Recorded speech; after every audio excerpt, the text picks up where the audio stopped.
the fastest growing area of payments was gift cards. I think we talked to 45 venture capital firms. All of them said no. All of them.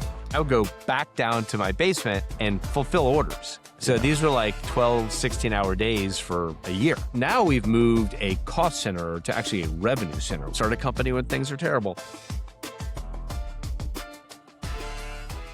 Well, thanks so much for pushing me to do this. I really appreciate your push. I'm psyched. Yeah. And this is going to be really fun. I want to ask about your early life growing up. Where were you born? Where'd you grow up? What was your family life like? Yeah.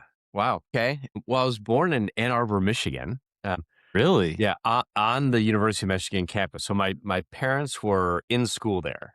So they were 23 years old, both of them doing, like graduate school level programs. And I have identical twin brothers. So they had us at 23 as students, on the campus. And so I was there in Ann Arbor or in Michigan until I was 3. And then my parents both worked, but my dad basically started a law firm with, I think, 5 other guys. In the process of doing that, moved to Atlanta, started the practice in Atlanta. So I moved to Atlanta when I was 3 and lived there all the way through high school. Remember my childhood being not like awesome, but like really happy and that kind of thing. Mm-hmm. My dad was a lawyer. My mom was a teacher. And I actually ended up going to the school where she taught, which I thought was going to be weird, but wasn't. And then was in Atlanta all the way through high school, and then left Atlanta to go to undergrad at the University of Vermont. So, left there when I was, whatever that was, 17. And what'd you study? I studied business there. And I think there was an important point. So I studied abroad my junior year. I studied in Copenhagen in Denmark, and I was very specifically looking for a program that was outside of the U.S., academically rigorous, and where the mother tongue of the country was not English. Mm-hmm. And at that time, and I don't know if this is true or not, but at that time, study abroad programs had a reputation for being pretty easy. And it wasn't like I was looking for a crazy demanding program, but I wanted an actual program. So went to Copenhagen, and as part of that, lived with a family. So lived with a Danish family, took the train into central Copenhagen every day, and then took a bus with other Danes and also other students into the campus each day, and absolutely loved it. And so because I studied there, I got to call my degree in international business. Okay, nice. But anyway, that was the degree. Did you learn any of the language or no? I did. It's so interesting because I don't know. I think some people really take advantage of the language and the culture aspects when they study abroad, and some don't. And there's obviously a continuum. Mm-hmm. I took Danish classes when I was there. It's not a particularly easy language, so I certainly learned just very basic, what I call tourist, Danish. So like you can kind of get around if you're driving around for a weekend, you can ask for directions. So it's really survival. Maybe I should just call it survival Danish, but loved it. And then I'll try and go quickly because there are a lot of twists and turns after that. So from University of Vermont, where I graduated in 91, I went back to Atlanta, and I thought I was going to put this international finance degree to business. So I started working in the kind of the foreign currency trading desk of, at the time it was Nations Bank. It became, Bank of America. Instantly hated it. It was incredibly bureaucratic. It was just the same thing day after day. And it's what a lot of people would probably imagine a bank is like. Yeah. And so I think I was there for less than a year, and my brother was working at this company called Lexmark, which is a laser and inkjet printer manufacturing company based in Lexington, Kentucky. And it had been a spin out of IBM. And so when they did that spin out, almost everyone that could stay with IBM stayed with IBM, and it created all these opportunities, for basically open jobs at this company. So he was loving it. So I ended up getting a job there and was there for 5 years. So I worked in their facility in Lexington, Kentucky for a year. And then I took an assignment with them in just south of Paris in France for almost 2 years, and just absolutely loved that. So I was working in a combination of marketing and financial planning, I should say, in this town called Orléans, which is about an hour south of Paris. And when I was there, I was working, I don't know, 80, 100-hour weeks, but every single weekend I would get in my rental car and go explore some part of France. So I actually have a map, and I covered essentially all of France. And there I did learn the language. I took lessons and used it and so forth. Certainly not fluent. On my last kind of official project, I actually presented to the whole leadership team in French. I Oh, think I was wow. actually sweating like while I was doing it, but I was determined. I'm like, I'm going to do this. That is so awesome. Yeah, it was great. And then from there, I moved to Boulder, Colorado, also with Lexmark, and it was really my first experience on the product side. And so I was kind of managing a P&L for a product line that Lexmark had in kind of high-end laser printers. And that takes me all the way to kind of 1997. I was really kind of enjoying the job, but also was ready to move on. And this will sound like a crazy right turn, but my brother and I started a company in China in 1997. And I think I'm trying not to have revisionist history here. I mean, I was very interested in having another experience outside of the US. Yep. This was a very different time with China. But Lexmark had been outsourcing more and more manufacturing to Thailand, to Korea, a little bit Mhm. to China, and but China as a country and economy was on this huge upswing, and so I was really interested in learning more about China. I was really interested in learning more about what makes sense to outsource to a country like China, what doesn't, what are people doing kind of opportunistically versus because the headlines, say you should be Mhm. doing it. And so we started a company there in 1997, and it was really the idea. The business plan was go to China, learn about the country, the economy, what businesses would benefit from moving to China, what wouldn't, and then come back to the U.S. and be like, I mean, this is the business plan. Be the premier consulting company that helps U.S. based companies make informed decisions Mhm. about doing business in China. And then about a year in, I was like, this is not going to work for two reasons. One, the most important is I hated being a consultant. You can't actually do the work. Right. Making recommendations to other people where they then decide, do we do this or not do this, was not a good fit for me. And the second was, and this, I don't think this is negative about China at all, is um, I at that time, and maybe today, I don't know about today, but at that time, I think it would have been very challenging, or I should say, it was very challenging for an American to go into an economy like China and make some pretty big recommendations. Like you should invest more here, you should divest here, maybe even you should shut down this business. And that business affected people in China. And so I would say 80+% of the recommendations that we made just got shelved or Yeah. not taken. And so I was like, this is not gonna work. So fast forward, so I ended up applying to business school from China and got accepted into Stanford, and then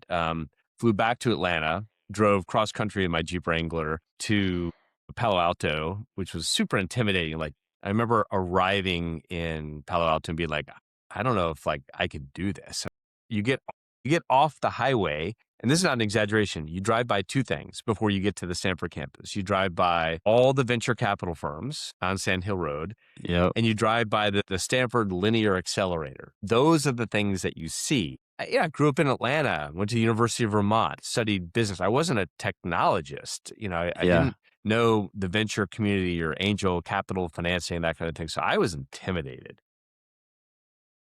But Rightfully anyway, so. yeah, right? But just an incredible experience. And out of that, I started a company called Fiber Tower with three other people. And I think the timing is important in the sense that I was at Stanford in 1999 and 2000, the height of the dot-com boom. For students, friends were literally day trading stocks in the computer lab, making millions of dollars on paper. This was happening. And then 2000, when it all crashed, is when I graduated. It was when we graduated. And so all those people that made millions of dollars, lost millions of dollars, and there we were. And it was a year where I think the percentage of students that did something entrepreneurial went from like 70% in 1998, 1999 to like 20% in 2000. Because this Just because it idea, was uncertain. yeah. And this idea of like, make money quickly, because back then it was eyeballs. So you'd build a website, which took a lot back then. You'd spend a lot of money on marketing. You get a bunch of eyeballs. It wasn't about monetization or anything at that time. And then somebody would buy you. And it's like, Yeah. that was happening. Companies would start 6 months later, they'd get bought. And so that idea kind of went away. But the four of us started this company called Fiber Tower, which was, we built part of the network for the big wireless companies, this short version. But it had all kinds of strikes against it. It was telecom, which was a no-no then. It was capital intensive, which was a huge no-no then. And it was a service provider model. So it was kind of 3 strikes. So we talked to, again, I don't want to like try and revisionist history. I think we talked to 40 or 45 venture capital firms to try and raise capital for the business. All of them said no. All of them. And some were, and it was just like pull out your reason book and point to a number, right? Like this one's number 5, this one's number 7. But the short version is just that venture firms were nervous. I mean, understandably, because they lost so much money. And so we just couldn't get an investor. So one of the co-founders had a prior success. And so he provided the initial $50,000, and we got an office in Los Altos. It was 450 square feet, no windows. And we went to, I don't know, wherever, and bought 4 folding desks and set up our little office. We had committed to each other to start this business, but we really didn't have an idea yet. And so we went through a process, which we can get into, that led to Fiber Tower, which we founded in 2000. And then fast forward, we built that company for 7 years and then took it public in 2007. Oh, wow. Yeah. And we took it public through what's called a reverse merger, which your listeners will kind of understand. But we basically bought a public company that the assets of those companies at one point had been worth literally $4 billion and was now kind of a shell company that had a bunch of licenses that were valuable, but I think it was like 30 or 40 people. It wasn't an operating company. Yeah. And we were 250 people, and I'd led sales, and we were on track for generating $100 million of revenue. And so you combine these companies that's probably my dog. Yeah. So sorry about that. So you took this company that had people, operations in 15 different kind of big cities in the U.S. and all these kind of wireless assets this company had, smashed them together and create a more valuable publicly traded company, which took the name of our company, Fiber Tower. And so incredible ups and downs, but just an amazing experience. So with Fiber Tower, was the business model to build towers and then resell that space to wireless providers? Close. I mean, I think there's a bit of a theme in the stuff I've done, which is it's kind of a little bit kind of in the background. But the short version is that it's a really good question. There were already 3 really big companies that built and managed towers. Okay. You had a company called Crown Castle, one called American Tower, one called SpectraSite. And what happened prior to them is all the wireless companies would build their own towers and put their wireless equipment on those towers. These companies came along and basically said, people don't want 4 towers at every corner. They probably don't want any, but they'd rather have 1 than 4. Yeah. And so these companies built these massive businesses around basically shared space on a tower, basically what they called co-located space. And so you'd have Sprint equipment, Verizon equipment, T-Mobile equipment all on one tower. And what we realized is that created a huge problem on what was called the backhaul network, which was how do you get all those voice and data calls back to a central facility that can then go on fiber optic equipment. So we built a network using a combination of microwave and fiber technologies to basically handle that kind of last mile, if you will. Okay. And the only way you could pull this off was by putting this equipment on all of their towers, Crown Castle, American Tower, SpectraSite. And so it was a lot of engineering effort to figure out how do you do that in a way that is kind of carrier grade, super reliable, cost effective, and all that stuff. And so we ended up doing something very unusual, which was we got investment from all those tower companies. And we actually had the CEOs of those companies sitting on our board. It was a very kind of Oh, wow. unusual situation. But then what we did is after we put this equipment on the towers, we would then basically lease capacity directly to the wireless companies. So we had this Uh-huh. partnership with the tower companies, and then our customers were the big wireless companies. Yeah.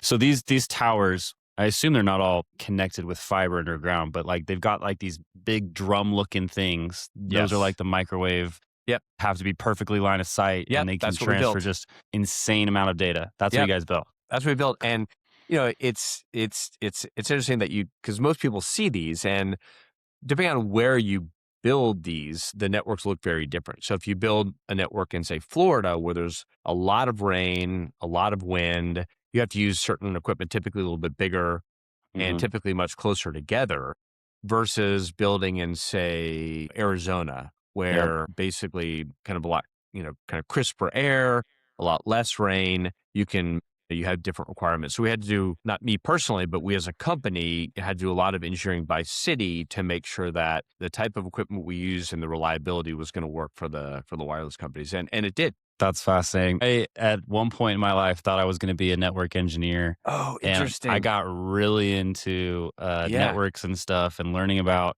cell towers and the different technologies of, I mean, back then we're talking about CDMA with Verizon Yes. and Sprint and Yep. GSM with AT&T and T-Mobile. And it was super fun. I dove into it and like got super into 4G when that was just starting. And I think there was a company in Seattle that did WiMAX. Yeah. And I could geek out on this for a long time. Well, I think it was started by the guy John Stanton, who started the original T-Mobile. It oh, wasn't interesting. Starlink. Anyway, I mean, I'm sure if anyone is listening to this from Seattle right now, they'll immediately know which company Yeah.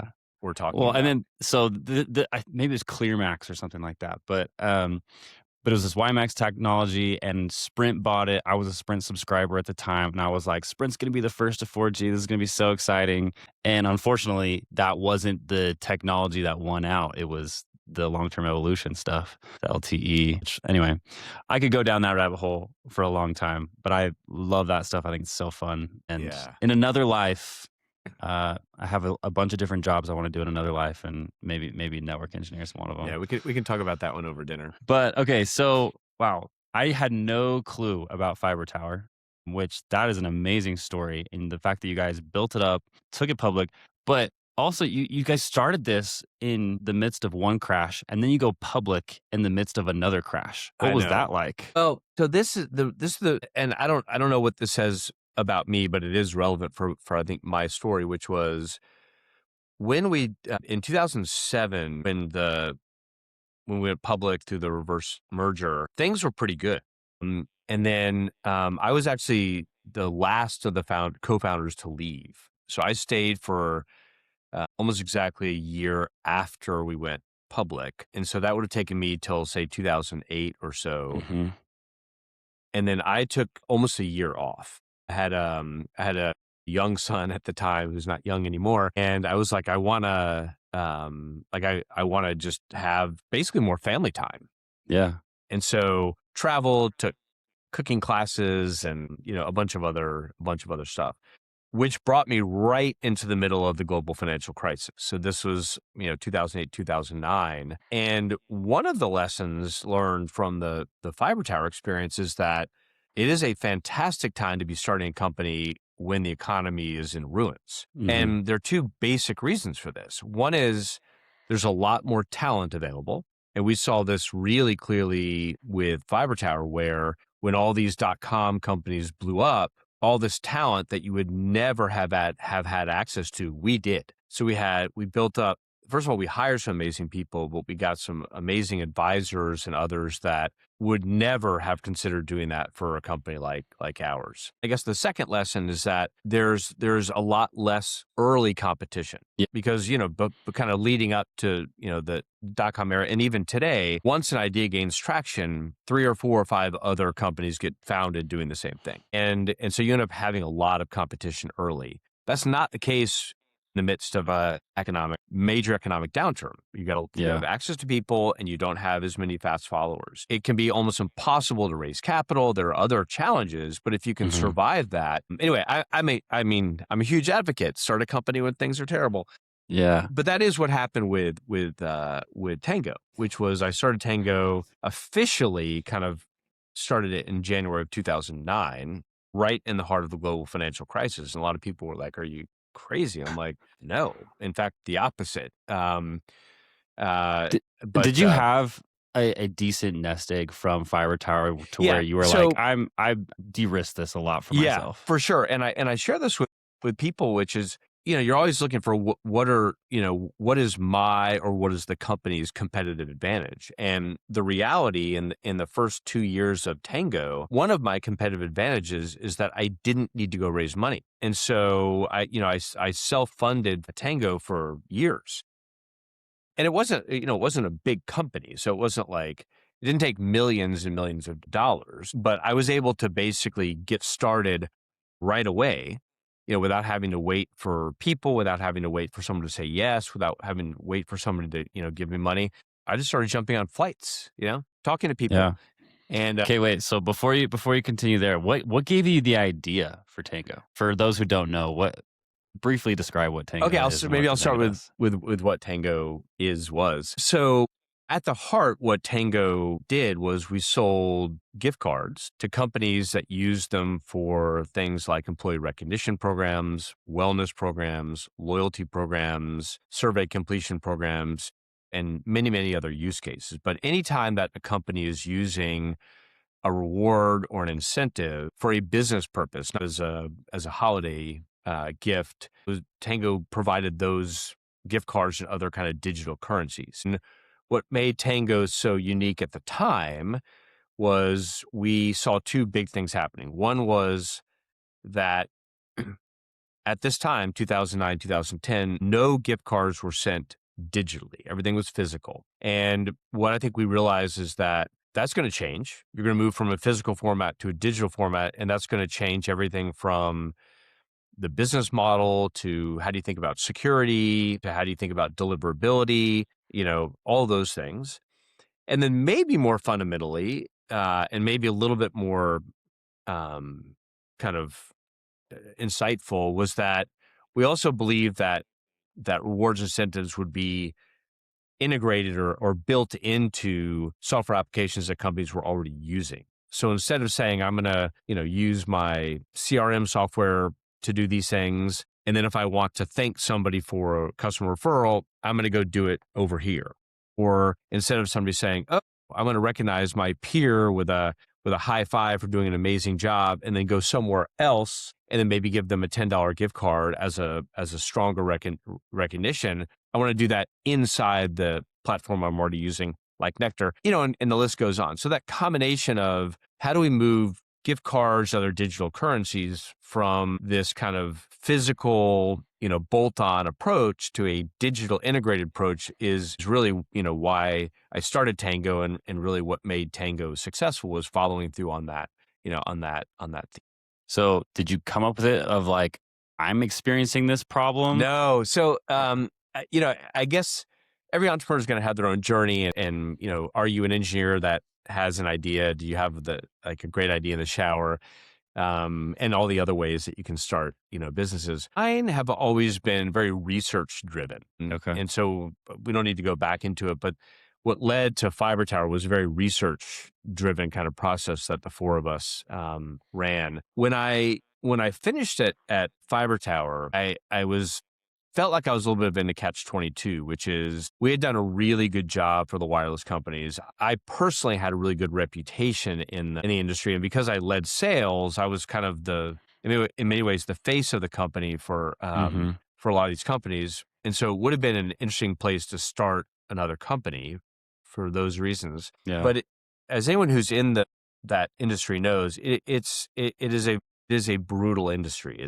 It's very competitive. As a supplier to that industry, you only have 4 or 5 customers, and so it is a tough spot to be in. And so I felt in a catch-22, which is I should do something here, but I kind of want to do something where there's more room to grow. There are more customers. There's a little bit more opportunity to like make some mistakes and not be, not Yeah. kill your business. So I started, so I was thinking, okay, maybe there's something with more technology, with more IP that I could do here. And at that time in wireless, it was early. There was not a lot yet that was done around security. There were some cool ideas around carrier billing where you might buy something here and it shows up on your wireless bill. And so I thought maybe there's something there. And so I started researching all this stuff within the wireless world. And in one of these areas, what I learned, it just became a research note for me, was that the fastest growing area of payments, because I was looking at payments over wireless networks, Mm.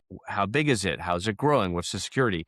But the fastest area of payments was gift cards. And it was just a research. And I was like, well, that's weird. It wasn't the biggest. It wasn't the biggest by a long shot, but it was the fastest growing. And what I don't really remember is why I kept going back to that, but I did. And for me, what became interesting was on the gift card side, you have this huge known business around consumer gifting. You walk into a grocery store, you see the big, gift Yep. card malls, and I don't know, hundreds of millions of people walk by those every year and buy gift cards, and it's a massive, tens of billions of dollars of gift cards are sold that way every year. This other side of that, though, was gift cards for businesses, B2B applications we were talking about earlier. And I'm much more of an enterprise guy. So that was interesting to me.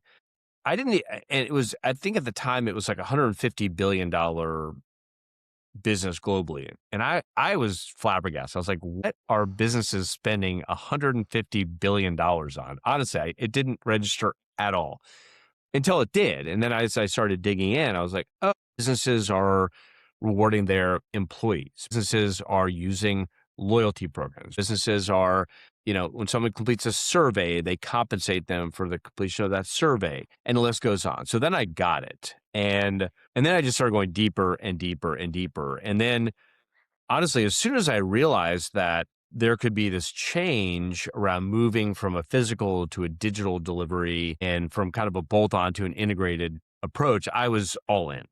And Yeah. that was really the inception of Tango. So before, were companies literally buying physical gift cards and mailing them to people Oh, when it's they unbelievable. completed a I mean, it survey? still happens today. Yes. No So, way. Oh my well, I goodness. mean, all kinds of things are going on. But I think what most people will feel a real connection to is there would be someone in the company, whatever your title was, that had a drawer full of gift cards Yep. or a closet of gift cards, maybe locked, maybe not locked. And someone would get employee of the month. Somebody would do something special. A customer service rep might have a huge save. You open the drawer, Yep. you go in and you pull out your whichever gift card and you give it to somebody. Mm-hmm.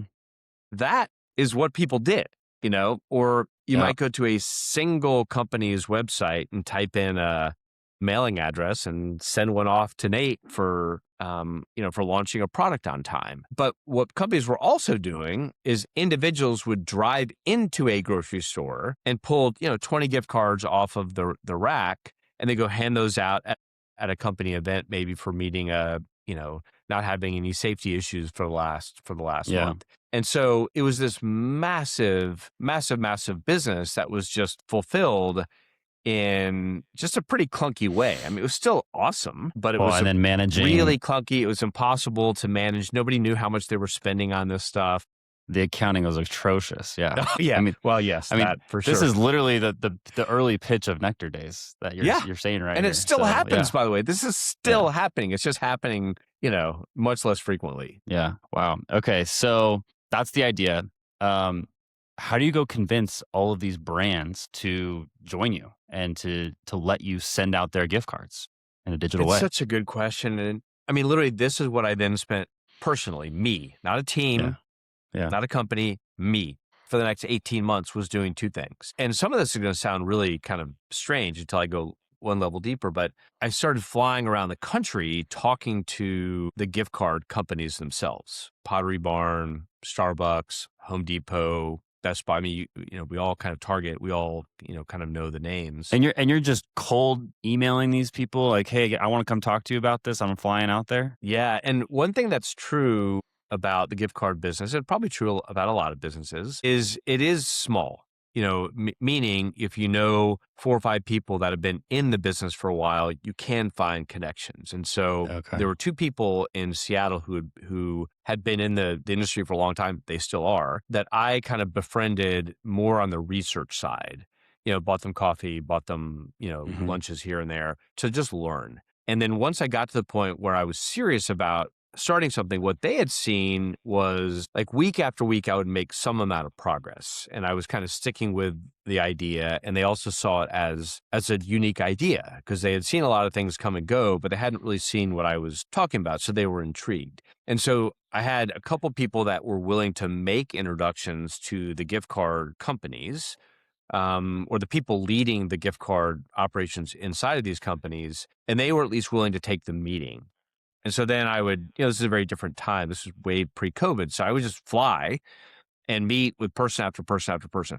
And you would think, well, everyone's going to want their gift card in as many programs as possible. It's just not the case. And by the way, it makes total sense. They're very serious about their brands. If you're Apple, we all know you're very serious about your brand. So you want to know, who is this person? What is the Mhm. company? Where's my gift card going to show up? How is it going to be used? And so I learned very early that you need to really respect the brand behind the gift card and treat it with incredible care how you're using it. It's not just about sales. Yeah. Of course they're interested in the sales, but they want the gift cards to be used in a way that kind of honors their brand. So it took a really long time to go and talk to all these companies and convince them that they should trust a one-person startup. And then at the same time, even more, PowerPoint was all I had, was convincing early customers to use what I Yeah. was talking about if I built it. And so I was kind of building the potential customer base at the same time I was like trying to build the catalog, so to speak, that would be Yep. relevant for that customer base, and starting to build kind of the technology. So all 3 of those things at exactly the right time from scratch. Wow. Oh, it's like a chicken and egg problem. Yeah, 100%. And 100%.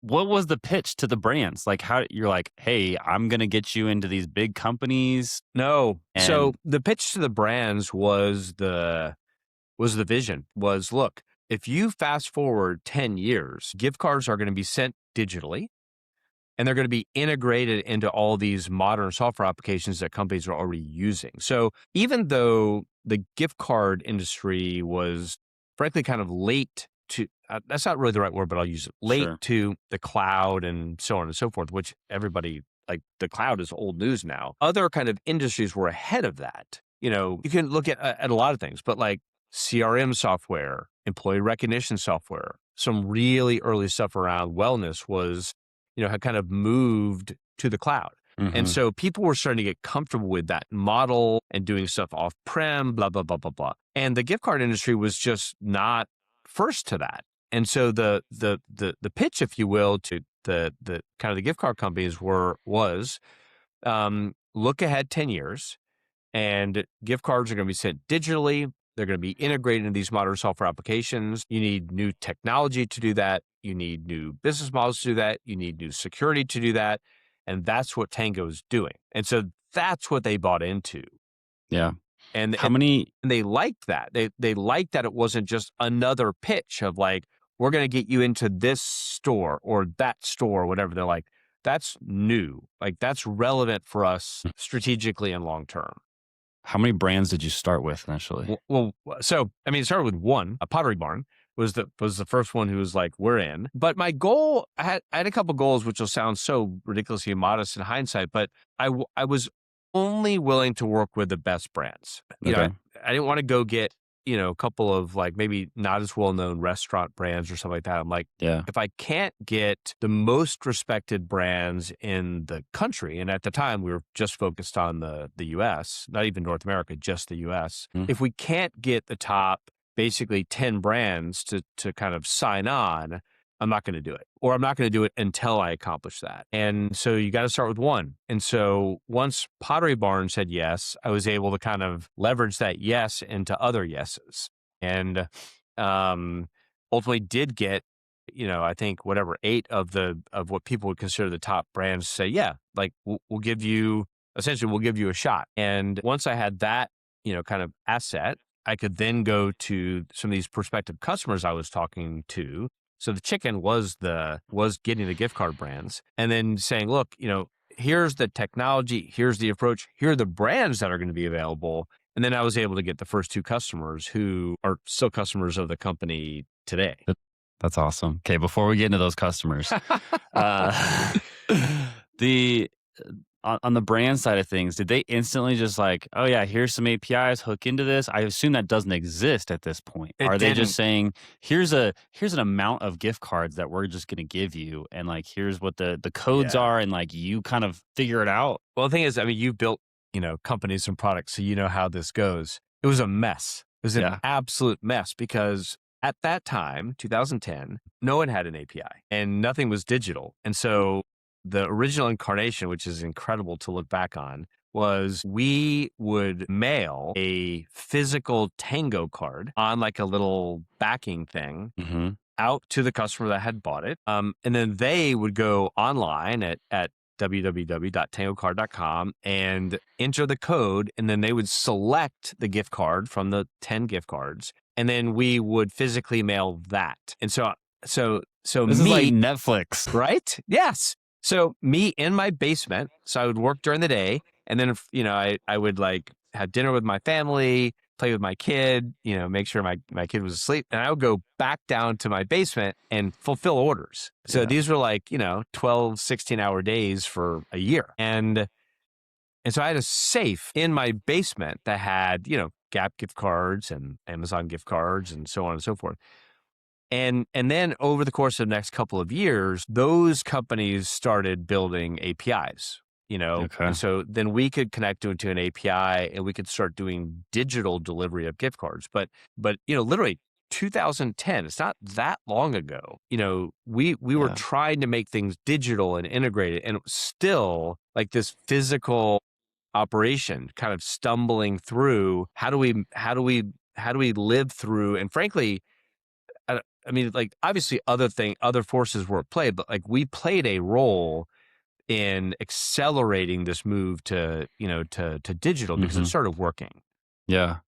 What a beautiful mess, man. And to navigate through that and to have to rebuild so many things over and over again. Okay, so who are those first customers, and how did you land them? Well, I mean, it's going to sound shocking, I think, to people, but Microsoft was literally our first customer, and a company called Extol was our second customer. And, for me, based in Seattle, there are a couple of positional advantages of being in Yeah. Seattle. I mean, Microsoft is here, Amazon is here, the list goes on. And so there's benefit of being really close. But Microsoft had a program at the time called, some people will remember this, called Bing Rewards. And the idea behind this program was that Bing was a really good search engine, just empirically, but they had a big competitor called Google that had whatever 90 something plus % of the search market. And so the rewards program was one of the tools that they used to acquire and retain customers. So every 10 searches you do, you'd get a credit, and those credits could be redeemed for things. At that time, those things were baseball caps, t-shirts, and this is not a joke, that magic 8-ball that you shake. Not a joke. And so there were a couple things going on. Is you had to earn so many, and there were gift cards, by the way, but they were physical, like $25, $50 gift cards. But you had to earn so many credits to be able to redeem for anything that it just took too long. Mhm. And then, something had to get shipped to you. So even after you earn your reward, it would take you like 3 weeks to get it. And so again, I don't necessarily think this is rocket science, but as an outsider looking in, you're like, well, wait a second. This is a digital property where you're trying to encourage people to do something new.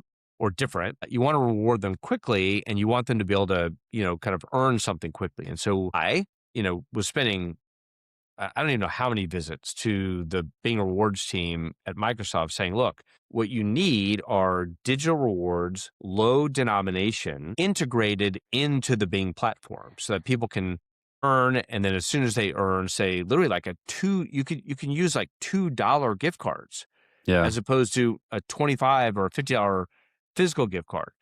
And so they got very interested very quickly. And remember to this day, the day they brought in kind of their finance team. This is not a joke. There were 3 people kind of sitting around in addition to the head of the program. They open up their laptops and they start asking me all these questions. They're like, well, how much does access to your API cost? I was like, well, nothing. And they're like, well, how much does it cost, per delivery? I was like, nothing. Like, how much does it cost for reporting? I was like, nothing. I was like, let me see if I can maybe simplify this for you. Is you have a budget, say it's $100,000 a month or whatever it is, and your, your users earn $100,000 worth of rewards. That's it. That's all you spent. There are no delivery fees. There's no reporting fees. There are no platform minimums, whatever. They all just closed their laptops. They didn't really know what to do because there was innovation that we brought on the business models side as well as on the product side. I think that's one of the things that made Tango disruptive in kind of those early years was Absolutely. disrupting or changing on both. And so they ended up committing to working with us, and they were our first customer. And they bought into, it was strategic to their business, right? Like Yeah. this idea of digital rewards integrated into the platform with low denominations that people could earn quickly was the perfect fit for them. And we can talk more about, but we grew a lot with them. And then Extol was, and still is, a customer referral type of a platform where almost everyone has Netflix now. But in the early days of Netflix, one of the things that Netflix would do is they would approach their current subscribers and say, look, if you refer a friend, your friend will get a $25 gift card and you'll get one too. And so doing that and integrating it into the platform was really important to them. And for me, it was cool because there's 2 very different use cases. So it also demonstrated the range of things that Tango could, the range of use cases, if you will, that Tango could support. So it kind of showed who ultimately became like our, kind of financial backers, the, broad applicability of what we were doing. I've built products that are generally more bottoms up SaaS. So we start with the smaller end of the market and we go up to larger enterprise. And something I really love about that is there's not this big whale that is controlling the roadmap or dictating the roadmap, right? And which can make it very hard. Did you have any of that with Microsoft? I mean, that's a huge, huge company. It's such,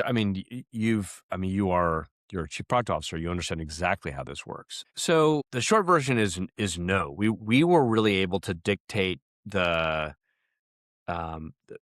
product and the platform in part because it was new.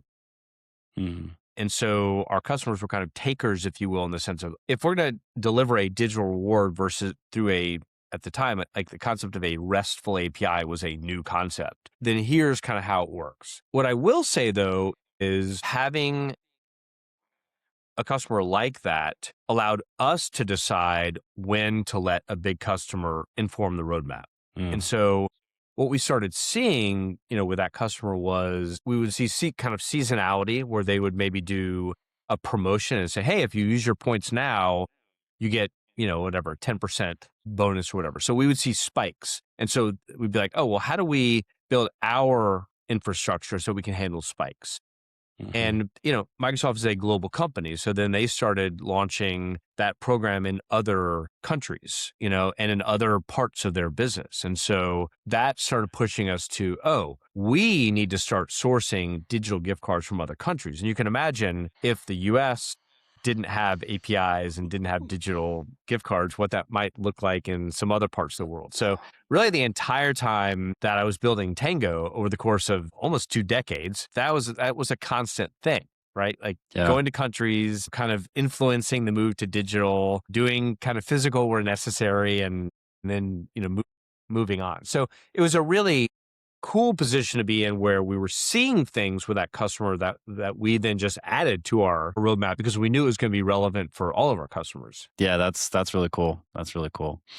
Okay, you mentioned something, and I realize we haven't talked about it yet, but let's talk about the business model of Tango, because that is a massive innovation and probably one Yeah. of the more beautiful business models I've ever seen. That it just No, works so well for all parties. I appreciate that. And just so I think the background is, kind of, let's just say before Tango, there was, I would say the prevailing business model was, as a business using gift cards, you would say, okay, I have my gift card budget. And just to make the math easy for me, let's say it's $1 million a year that I'm willing to kind of invest in employee recognition or customer acquisition or loyalty, whatever it might be. And obviously there's a return on that Hmm. investment. It's not just we're going to start sending gift cards around. But at that time, 2008, 2009, et cetera, companies applied a lot of fees on top of that. You'd have a per card delivery fee. You'd have restocking fees. You'd have, if you want any kind of analytics, you'd have reporting fees. And so the net is you would have anywhere from, 15 to 30%, kind of costs or fees on top of that, so that your budget either became 1.3 million, or you'd have to say, well, we're going to take $300,000 of that budget and spend it on these fees. So now you are really only investing $700,000 in the program. Obviously, the benefit of being a newcomer is you don't have to adhere to existing business models. And so from my perspective, it seemed, I'll just be honest, it seemed crazy to have any of those fees. Hmm. And so just as a quick point is well, I'll come back to that. But so in addition to some of the product things that we've already talked about, I just said, we're just going to eliminate literally 100% of those fees. We're just not going to have them. And we're going to make sure that we have a sustainable business without having those things. And so any company like Tango that is selling gift cards earns, the industry has its own terminology for it, but you earn a commission on the sale of a gift card. Hmm. And you earn that commission because the gift card that you're selling, the companies are benefiting from that. And so they're willing to pay you essentially a commission or, a sales fee, whatever. Take for us doing through how that. those companies are benefiting from the sale of this gift card. Yeah. So let's just take like let's just take Starbucks. I think Yep. most people either have or have used a Starbucks gift card. So, if when we sold a $10 Starbucks gift card, the important thing for Starbucks is people then go into Starbucks versus somewhere else and buy a coffee, or food. And so they're making their standard margin on that product. All the research shows that when people use a gift card, on average, they spend 30% more than what's on the gift card. And so not only is the company benefiting from the core margins on that gift card, they're also benefiting from the additional purchases that people are making. And there's some other economics in there, but the important thing for Starbucks or Home Depot or whatever is that if they give you 3% or 5% or 10%, commission for selling that gift card, they're making that and more on the actual transaction. So as long as their gift cards are used appropriately, they're Hmm. all in on that. And so for me, I was like, well, wait a second. We need to be able to build a business based on that commission and make sure that that business is scalable. And it absolutely is. It's it is a relatively low margin, incredibly high volume business. It Yep. is. And so it was a little bit like that Microsoft discussion I shared with you where the sales process, started to become quite easy with our prospects, because the way that everybody found us, that we didn't spend any money on marketing.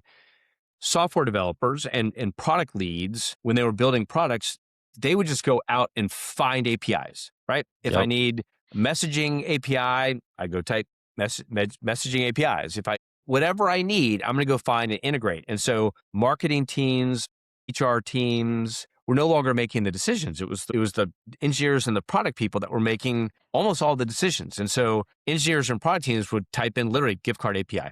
And that was Literally, that is what we did. I know. And that was our lead source. And so when we would sit down, we would say, look, the business model is very clear. You take 100% of your budget and you spend it on the gift cards that you're using. And if you spend $100,000, you get $100,000 of value. That's it. There's no API fee. There's no minimums. We didn't have, long contract terms. And that business model was incredibly disruptive, and it was really disarming. People just literally did not know what to do. Most people would be like, what's the catch? Yeah. And so then I would have to explain how the gift card economics work. It's like when we send an REI gift card, REI pays us a commission. That's how we keep the lights on. The people were like, great. But we had this great, it was wonderful at the time because we were able to really talk about what was new and different on the product side, what was disruptive on the product side, and what was new and different on the business model side. And that sweet spot of product and business model innovation or disruption, if you have it, it's a pretty powerful 1-2 punch. I think you guys are pretty early with this business model because a lot of other companies have followed it in the gift card space, but also just in the payment space in general. Yeah. Like you got the Bills, the Ramps of the world, the Brexes of the world, who basically their whole business model was this, except it was SaaS on top of it, not necessarily APIs and stuff. Yeah. But all those companies are customers of Tango. Yeah, I love that. Okay, so obviously it's a lower margin, but super high volume. And so now the game is, okay, let's go get volume. And from the sales side of it, were people just coming to you guys? I mean, because we did. We just, we're literally Googling gift card APIs or are you reaching out to people about this stuff or how did that change over time? Yeah. So, for the first several years, and I don't know how many, but call it 2 or 3. But also this would have been like 5 total years into the business. It was all inbound. It was product and engineering teams literally typing gift card API, finding Tango, and getting started. And as you probably remember, the other thing that was amazing to software developers is that I don't even know if people use the term sprint back in that time, but in a really capable development team could integrate with the API that we had in 2 weeks. You guys probably did it in less, but that was lead gen for us. It was gift card API, and we just had, our engineering team was just onboarding new customers. That was it. And then, probably 2 years into that, we did start hiring salespeople because 2 things were going on. What was predictable was that we're like, okay, well, if we have a survey company that's using us for, rewards or incentives, why wouldn't we then go talk to every survey company that's doing that? Mm-hmm. So we started going to conferences, we started doing outreach and that kind of thing. We literally went to 45 conferences a year. We were on the road constantly. So that was one thing we had our kind of outbound, whatever you want to call, salespeople working on. The second though is, I don't know what to call it. I guess maybe I'll call it vision, but the point though is that we had a perspective on where gift cards or digital payments would show up where they didn't already exist. And so a really good example of this is, let's just call it the wellness space, which is fairly large now. But I was thinking very early on, if companies are getting their employees engaged around, step challenges and smoking cessation programs and all the things that companies want individuals to do, A, so that people are healthier, but B, if it lowers your healthcare costs, like that's a big savings. So more and more companies were doing this. And I was just thinking, there's no world in which there aren't rewards or incentives built into these platforms 10 years from now. Yeah. And the cool thing is that if you looked at the value of rewards or incentives that were being sent through or via a wellness platform back in 2010, 2011 to 2012, it was zero.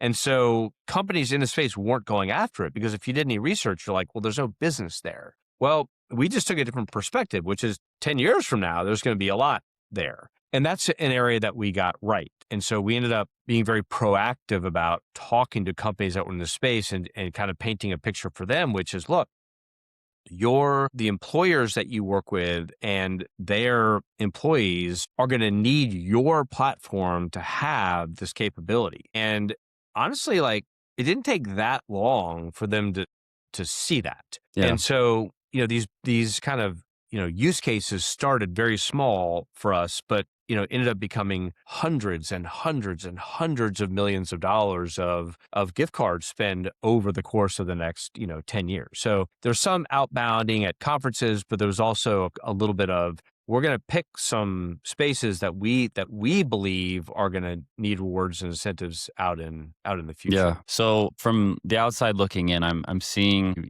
you built these APIs and you have companies integrating with these APIs, and lots of these companies are doing lots of volume. We're one of them, and they just make up an insane amount of volume. But at some point, you guys decided, okay, we need to build our product so that we can service kind of the smaller companies, the long tail things where people don't necessarily have the resources to integrate our APIs, and so we're going to build something. And what point was that realization? I mean, what was interesting is, if I look at this kind of gift card API approach, these are product teams and engineering teams that assume that they're going to have to do some development to integrate, with us.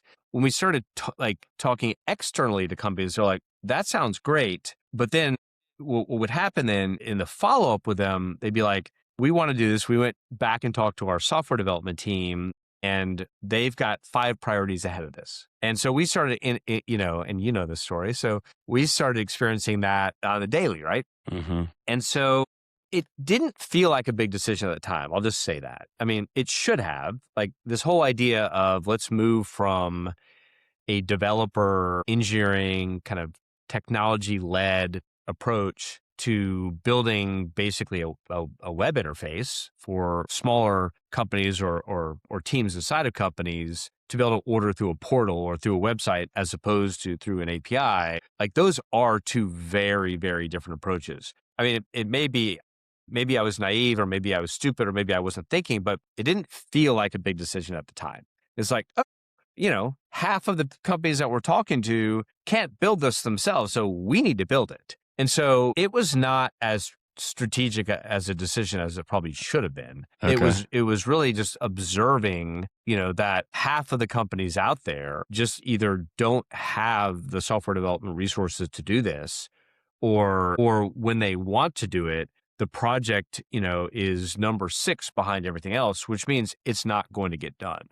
Yeah. And so we did make the decision to kind of add a self-serve portal that didn't require development effort. I don't know, probably 6 or 7 years into the business. Okay. So I got a couple questions around it. One is, I imagine that cost to build something like that was far greater than your API cost, like far, far greater. And so if that's the case, was the revenue you got from those smaller customers and those long tail customers worth all that cost? How was the revenue broken out between the companies leveraging the API versus the companies leveraging the web product? Yeah. It was a much bigger decision ultimately than I realized. It was expensive to build. It's expensive to maintain. You have a lot more individual user questions that you have to deal with. People need password resets and that kind of thing anyway. And so it was a much bigger, more expensive decision than we thought. When I look long-term at the business, 90% of the gift card volume that the business did was with our much larger customers, including Nectar. Probably even though about 10% of the volume was with these kind of smaller customers or small users, probably Higher profit margin. 30% of the revenue, 30% of the revenue was from that base. And there are 2 really important things here. One is, when we work with really large customers, the revenue that we earn from the gift card companies, we typically share that with our larger customers. So not only when we started with this model of kind of no fees at all, Tango would keep that commission from the gift card companies. As the industry evolved and our business evolved, we started sharing that with our customers, with our enterprise customers. And it became very strategic, like positive, because that became a revenue source for our enterprise customers. So now we've moved a cost center to actually a revenue center, which is amazing. And it makes the platform stickier and all these other kind of benefits. The other thing, though, that happened, which even though it was expensive to kind of build this self-serve portal, self-serve platform, we would basically secure really large enterprise customers through that channel, where take a Fortune 10 company, they might have one team that says, we want to use gift cards to recognize our top employees, or we want to thank, people for Yep. referrals. And then it works. And so they're like, well, wait a second, how do we do this enterprise wide? And so, It becomes a lead gen for the API. yes. And so it became an issue for us where I was convinced that not only do we kind of need this self-serve approach, because literally half of the companies, not based on spend, but based on number, will never have the engineering resources to do this. So we can't ignore half of the companies out there. You're talking about hundreds of thousands of potential customers, hundreds of thousands. And if you don't have that, you risk never getting the Fortune 50 because you don't really know how they'll find you or start with you, et cetera. So it ended up being a really easy decision at first. And then it was like, oh my God, this is really expensive and a very different support model, to us kind of figuring that out and ultimately been proven right. I think that it was the right decision to do that, even though it was much more of a right turn than I think I realized at the time. What a beautiful business strategy story. Yeah, I mean the number of discussions I had with my CTO, because he recognized it right away. He's like, Dave, you don't know how big a decision it is to like go build this self-serve portal. I'm like, what are you talking? I just wouldn't. I feel like I'm a good listener, and I feel like I'm influenced, quite a bit. But of course, there are going to be times where you're not. And I was like, check out. I'm not sure. We're going to do it. Just stop. And he's like, all right, I just want to make sure you're aware of the risks and the costs, but okay, let's go. I love that. Okay. So Tango's doing great. At some point you guys become profitable. And I know you made at least one acquisition along the way, and maybe there were multiple. Tell me about those acquisitions. How did they flip things in your favor? Was it just volume, or tell us about that? So a couple things. I mean, philosophically, I never came from the school of you can run at a loss forever. And maybe that's limiting in some ways, because obviously plenty of companies lost hundreds of millions of dollars and then became worth tens of billions. So, maybe I limited my own success, but I was never in the school of you can kind of lose money forever. So I was very interested in becoming, profitable. And right around 2018, so this would be almost 8 years into the business, we became profitable.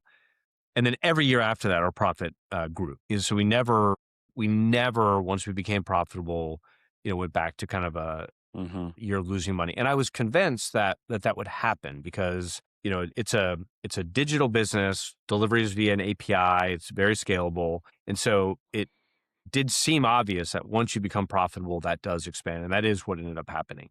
We raised capital, a private equity firm, in 2018. And that was really the first time that I actually thought the business was large enough, predictable enough, sustainable enough where I was willing to kind of take private equity, because as soon as you do that, there's a clock on your business, and you have to acknowledge that. And so that what that means is that in 5 years, the private equity firm is going to want their money back. That might mean them just getting their money back. It might be sale of a company. It might be, but there's going to be some exit. There's going to be, in roughly 5 years. I don't even think that's a controversial statement. It's just kind of how it works. Yeah. That helped us do one acquisition. And I will also say that philosophically, I am kind of against acquisitions. And I have personally seen, maybe it's just the whole era where I, kind of worked, most acquisitions fail. Companies, they buy other companies, and those companies either fail right away, or they last for a couple of years and they get shut down.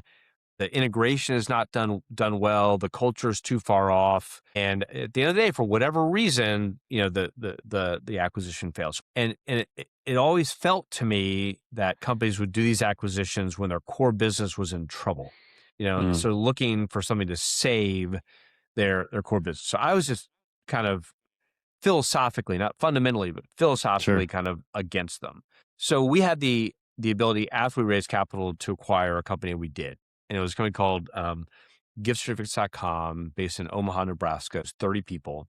And they were in exactly the same area that Tango was in, which was a pure play of selling rewards and incentives to enterprise customers. That was the business. And we had almost no overlap with on the customer side. The business was starting to decline. And so the private equity firm that owned them was very interested in selling. And the acquisition was large enough that the really small players in the space couldn't afford it. And it was small enough that the really big players in the industry had no interest. And so I think at the end of the day, and of course they didn't tell us this at the time, I think we were maybe the only suitor. And we But ended the up, stars aligned. the stars aligned, and it was a very affordable acquisition and just incredibly accretive.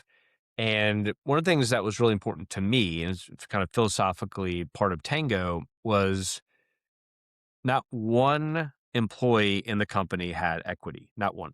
And so, after we acquired the company, I remember I'd spent a bunch of time in Omaha. I remember going to Omaha and kind of addressing the team.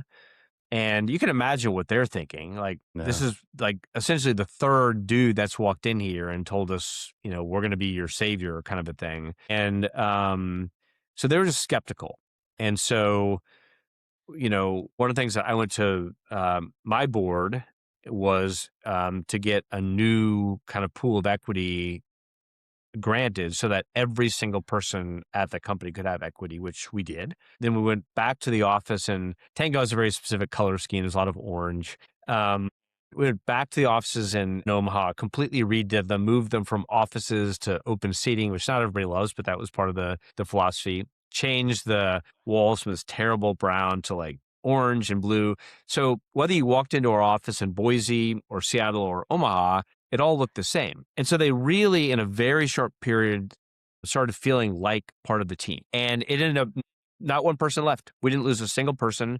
We didn't I let the CEO go, but other Yeah. than the CEO, we kept every single person, which is also a bit unusual in Yeah. in an acquisition. So that was it. We acquired that company for the people, some of the capabilities, and they actually had some physical gift card capabilities, which sounds weird because we sold so hard against that. But there are some use cases where a physical gift card is a really important component of the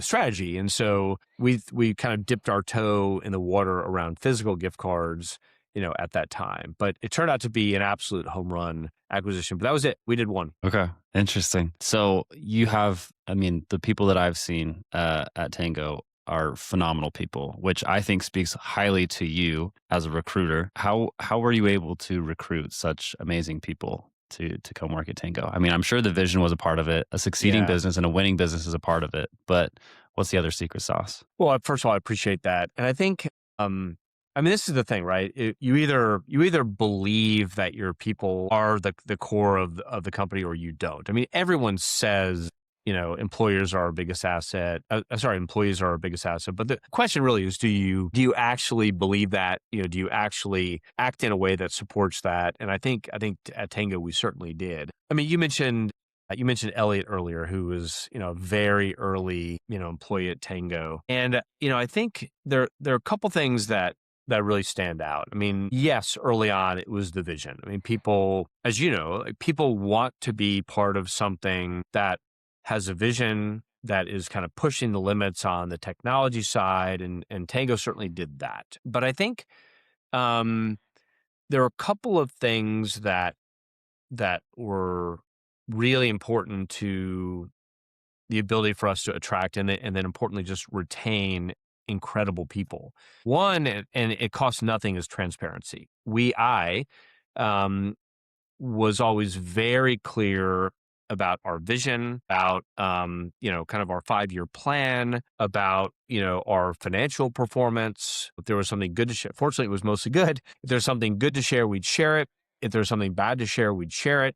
And it just built this, not surprisingly, it just built this underlying trust that you just can't buy. And I was transparent about absolutely everything except the stuff that you just can't be. I mean, you can't share. There's just certain things that you ultimately just can't share. It's either a privacy issue or a legal issue or whatever. But even when we were out raising capital, I brought the whole company together and I said, look, we are going out to raise capital. I'm not going to provide you with any updates along the way. I've been through it so many times. It's a messy process. You have ups, you have downs. You think it's going to work, and then it doesn't. And really, at the end of the day, nobody really wants to be on that ride. Yeah. And so, I said, I will come back to this to all of you. You know, if we are close to doing, a fundraise, I will tell you what it is, who it's with, how it's going to be structured, etc. But this transparency just built this level of trust that was really powerful. The second, and this just takes some discipline, is every year I would write. There's no magic to this, but it was about a 10-page kind of long form strategy document, and then a group of like 30 of us would get together, and I would present that. We would talk about it. We would debate it. But that ended up going into our annual plan. Ended up forming kind of the basis of the product roadmap, et cetera. But everyone felt very empowered because they knew where we were going as a business. And I just expected people to execute on that. Like, I probably check in way less with, some of my kind of key leaders, so to speak, because I know that they know the vision. I know that they know the strategy. I know that they know what we have to accomplish. So, I have different ways of tracking. Are we launching stuff on time? Are we hitting our revenue goals? But very little kind of micromanaging ever goes into, the business. And so I think that transparency, that clarity of, of vision, and communicating it really was a very, very big part of what made Tango successful. And then one of the things I think is really cool about that is during the pandemic, when none of us were in the office, we were still hiring. And I actually have a little bit of goosebumps. Was amazed that all the hiring we did during the pandemic, I look back, and when we kind of emerged from the pandemic and we're getting together again and that kind of thing, it still felt like Tango. So it was all the people in the company that were then hiring other people, and they were looking for these, they're looking for transparent people. They're looking for collaborators. They're looking for people who take ownership and don't, assign blame. And we ended up having the company that I would have wanted to have, because I think the vision, the values are super clear. The last thing I'll say is we had a mission, which was we make rewards easy to send and awesome to receive. And I think 99% of the people in the company could articulate that, which is rare, right? You have people, what's the vision? Like, well, I kind of know, but that clarity of vision, it was almost a joke. It really was almost a joke in the company, how clear it was and how often we would say it. But between the transparency and the clarity and that clarity of mission, people just knew what they had to do to help the company succeed. It was remarkable. I'm obviously a super big proponent of company culture and mission, core values. Absolutely. I think Tango did a fantastic job at that. All right, we only have a few more minutes. I could talk with you all day. This has been great. We might have to do a part 2, actually. I'm in, man. I'm in. But 2 last things that I want to go over is, one, take us through all the way to acquisition by Blackhawk. What happened there? How long did that process take? So, I mean, the company ultimately became quite large. I mean, we were sending, well over $1.5 billion worth of rewards incentives a year, when we got acquired, and that was growing at 20-30%, which is phenomenal at that size. Yeah, right. We got approached for acquisition. I mean, I'll just be honest. I don't remember how many times. I don't remember, but I was never in a like a rush in any way to sell or leave the business. And I think that can also be a competitive advantage. I mean, there were businesses in the rewards incentive space, in my space, that, in say the 2012, 2013 timeframe for $30 million, $40 million, et cetera. But people forget, like, that's a lot of money. People forget that, given the world that we live in. Yeah. But you're also pretty early in your evolution if you sell it at that stage. Blackhawk, for a couple of reasons, was always the obvious acquirer of a company like Tango, for maybe some obvious reasons and maybe not. The obvious reason is that there are kind of 2 800-pound gorillas in this space, Blackhawk is one of them, is probably the 800-pound gorilla, and they are acquisitive.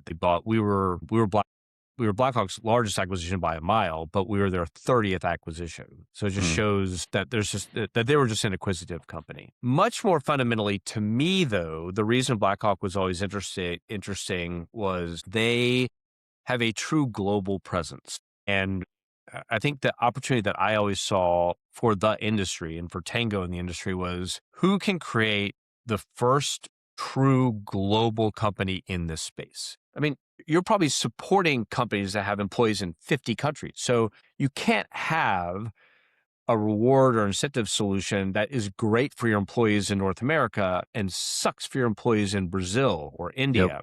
It doesn't work anymore. And that to me was nirvana, was how do you create a company that is truly the global standard? And so that's one of the reasons why Blackhawk was always kind of on my wish list, other than the fact that it's it's a path to exit and all that kind of thing. Hmm. The second was increasingly it became obvious to me that a physical gift card capability is really important if you're going to be operating at scale, meaning tens of billions of dollars of acquisition with tens of thousands of customers. I mean, Tango on its own had, I think, 6,000 customers.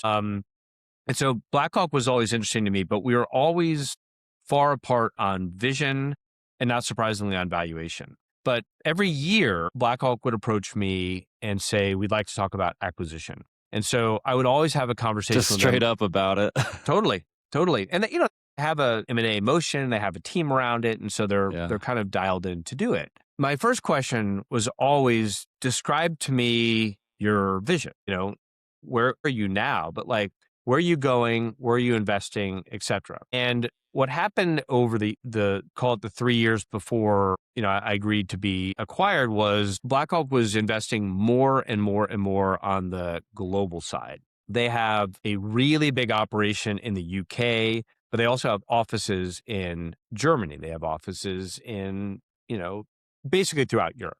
They also have a very large presence in Asia. And so what I observed was that Blackhawk was doing more and more and more in those areas. And that would have taken Tango, frankly, another decade or more to build it, if we could even have done it. We certainly could have, but it would have been another, call it, Yeah. decade. And so as I saw us getting closer on what Tango was trying to accomplish on the vision side, I saw more and more that we could benefit from Blackhawk. Call it 80% on global and 20% on kind of physical gift card capabilities. And then you have this just, timing is everything thing where Silver Lake is the major owner of Blackhawk. And, Silver Lake was looking at how do we make kind of one big strategic move as part of a broader effort at some point to take that entity public or, have it be acquired by another private equity firm, et cetera. And so Silver Lake kind of stepped in and got more aggressive and creative on the economics. And so in late 2023, if I have the dates right, literally like September 2023, we kind of reached a conceptual agreement. And then on just literally December 24th, we actually signed, the Hmm. actual, letter of intent that had, all the terms and everything, described. And then, there were two kind of regulatory things that had to happen, and then we closed the deal. So one of the things that was really important to me, and I would not have done the deal if this weren't the case, is that the Tango technology platform was the go-to platform moving forward. Yeah. And so as we knew and our customers knew, Blackhawk did need, and it was part of the rationale for the acquisition, of course, was a modern kind of API first, digital first approach moving forward. And that was the case. And so had that not been the case, it would have been uninteresting to me because that would have been unwinding the platform and the engineering team and the Yeah. product teams. That just wouldn't have been interesting to me. I mean, as a customer, you always get a little nervous whenever your vendor gets acquired, but I was actually quite excited given this vision of Tango is still going to exist, that we're still going to have that API, and we're actually going to benefit from Blackhawk's global reach, which is actually super exciting. So And the from that people, perspective, I loved it. and the Blackhawk people in other parts, I mean, in the US too, don't get me wrong, but I wanted to go meet the people in these other countries. And the people are just amazing, honestly. Like, it's a lot of travel, but I had so much fun meeting the teams in London and meeting the teams in Amsterdam and meeting the teams in Germany and other parts of Europe and other parts of the world. And it was, in many ways, kind of confirmation that it was the right decision because just super knowledgeable on the ground people that we could not have replicated ourselves without Yeah. going out and, like, I don't know, buying into that. But it was so satisfying meeting the leaders and, and the doers in these other countries. Okay. Last question here Yeah. Yeah.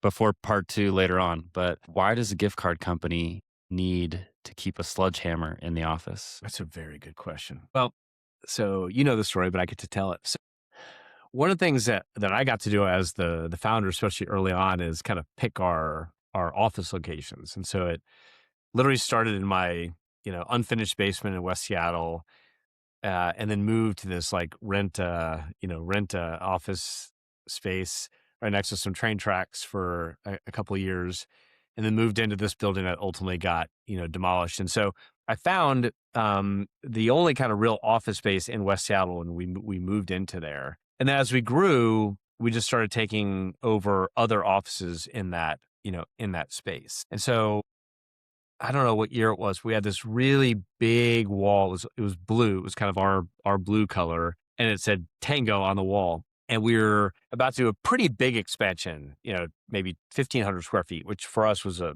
big expansion. I think this is probably when we were moving from 150 people to 200 people or something like that. And so I'm sure anybody would have advised against this, but I invited the whole company and their kids to come to the office to demolish that wall. And so we had a pickaxe, which even I knew was a bad idea, but we also had a sledgehammer. So everybody got to pick up the sledgehammer and help demo this wall. And one of the engineers brought in there, I think he was a 9-year-old son. I had my kids there too, but brought their 9-year-old son, and he had a really good swing, and he went right through the O in, but it was part of like involving everybody in the growth and expansion and just making it feel kind of real, as opposed to, oh, we just expanded, let's keep going. We always tried to mark milestones with something, and that was a really easy way to do it. It was a total blast, and in hindsight, it is shocking that nobody got hurt. Honestly, but nobody did. I think at least 50 people took a swing at the wall, including me. But what an amazing culture building experience and a celebratory moment for the company. It was great. As a way to bind everyone together. That's awesome. For sure. So cool. Well, DL, thank you so much for your time. I feel super privileged to have talked to you for this long and to hear firsthand these stories. And it's my exciting. Pleasure, man. It's so good to do it. And Nectar is an incredible company. I've obviously known you and Nectar for 8 years now, something like that. It's just incredible. Close. So, I mean, our kids have gotten older together and all that stuff. But anyway, it was a total blast. Cool. Well, thanks, DL. I'll see you in a few weeks. All right, man. Sounds great.